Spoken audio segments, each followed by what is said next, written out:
শুভ দুপৰীয়া বন্ধু বান্ধৱীসকল, আজি মই দুপৰীয়া থালিখন লৈ আকৌ আপোনালোকৰ ওচৰলৈ আহিলোঁ।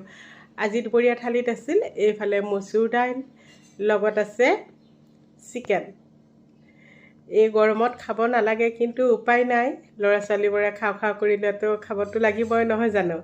এইফালে চিকেন বনালোঁ। এইফালে আছিল আকৌ গোটা মগু মাছৰ মূৰৰ সৈতে খাৰ বনাইছিলোঁ। ৰেচিপি বাৰু আহি আছে আপোনালোকৰ ওচৰলৈ। এইফালে আকৌ কাচকল ভাজি,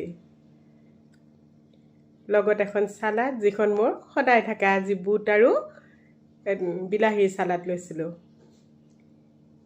এপিচ নেমু লৈছোঁ আৰু লগত দুটা লৈছোঁ জলকীয়া। আজিৰ দুপৰীয়াৰ থালিখন এনেকৈয়ে আছিল। যিহে গৰম পৰিছে, মানে খোৱাই টান হৈ গৈছে, তেনেকুৱা হৈছে। আৰু এয়া আছিল আজি দুপৰীয়াৰ থালি। আকৌ অন্য এটি ভিডিঅ'ৰ সৈতে লগ পোৱাৰ আশাৰে এতিয়ালৈ আহিছোঁ। বাই।